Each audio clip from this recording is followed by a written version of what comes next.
is, I couldn't do people, so I just did robots. So, and it's not in a Western scene, it's like a lighthouse in pretty much every scene. I don't know why. He's too slim, doesn't seem right. Then it moves on to him. I got confused on who was going to be Woody Paul. So I guess I just turned the wrong way. So it's where he's talking to Woody Paul saying, what don't seem right, too slim, yada, yada, yada. And then it shows Woody Paul still tinkering with his, the clock or whatever while he's talking to Too Slim. And that's when he says, what are you doing? And then he says, it's a time-saving clock. And then he has, I guess, a chicanery look on his face. I couldn't really do an expression. So I just, messed with the guy. And that's the time-saving clock. Looks like a lighthouse. And he's intrigued. So Too Slim is intrigued by the lighthouse, and then he talks to him and says, "Yep, that's the purpose, Woody Paul." And that's where he pulls the lever. It says normal, slow, and slower, while Too Slim is peeking out the side, seeing what he's doing. And moving back here, Joey plays a sinister scientist theme, while Woody Paul has his hands up in the air like an evil scientist freaking stuff. And then it shows Too Slim in the, is that the foreground? Or he's in the front. And then the two characters in the back. That's why it's all like shaded out to show the depth. And then that's where he says, "Thank you, Joey, for the cowpoke." King with a sarcastic expression on his face. Then I didn't really put it in, but this was somewhere around here where he put in reference that accidents always happen when he tinkers around. And it shows Woody Paul blowing up into the air in the background, while Joey is smiling and hugging Too Slim, while Too Slim is annoyed and trying to push him away. Then it goes on to show Woody Paul. I don't know how he got back down there, but it shows Woody Paul and Too Slim is talking to him.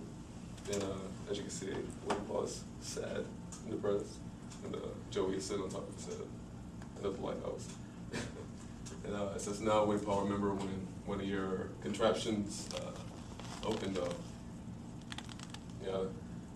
And I couldn't do a horse, so I just did like an 80s Volkswagen. Those hippie buses. A little hard to see in that scale. Yeah, it's made it too small. But like right here, it shows another distance view of the lighthouse, like fading away. And it shows Too Slim talking to Woody Paul about like, that's the one we've been dealing with. And then he said, "Why don't you talk to Ranger Doug?" And then they turn around with the, I guess, a weird look on their face, like, what's that? Or like, surprise or something. And then they see Woody Paul in his hippie van. And he's just hanging out with his scarf, flying in the air, instead of the lighthouse. And then I didn't really put anything in between it, but it would show Too Slim walking up to the hippie van, talking to the van.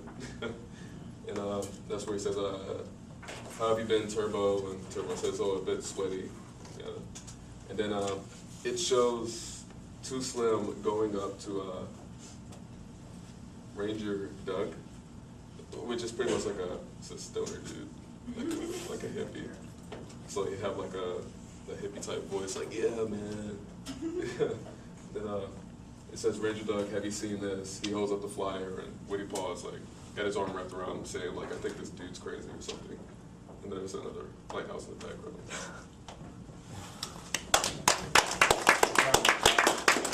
What do you guys think? I think that actually looks good. Yeah, very different looking story than many of the others we've seen. Like Ranger Doug. Yeah. That's like I've seen it before. It feels like a Wall-E moment. You don't Kind of, yeah. Or you see a lot of robots, but barely any humans. well, I was looking at that one of them there and thinking that looks like C-3PO or something. I thought that was a horse from far away. Yeah. I feel like Gert could come out at any moment from Invader Zim. quicker. I mean, the overall images have a really nice feel to them. It works better when I get this close. It's a little tough from back there. I was having a bit of a hard time. And that might be helped only by just specifically around characters themselves. In storyboards, it's like the comic book philosophy of putting a little bit darker line around characters so they just stand out just a bit more. That may be the one thing that would sell. I like the, as much as I like having a good background to tell a story, I kind of like that lovely atmosphere kind of thing that you've created by just using just enough of the gray tone to have something there and getting out with your dear life. It's kind of like cheating, but congratulations, it still works. And as I said, it ends up beautifully. I like the fact that the turbo is a VW or something like that. And it's kind of like Road Warrior, where all of a sudden they make anything out of anything and still make it work, because there's no way to get things fixed anymore. We'll just keep on. A friend of mine was in Cuba, by the way, and it's like that in Cuba because, all the cars for the 1950s, they haven't imported a car in 50, 60 years, so that nothing dies. They just remake parts that just keep them alive. So cool, congratulations. Set the type. It would just look a little bit better. Yeah. Jump in there.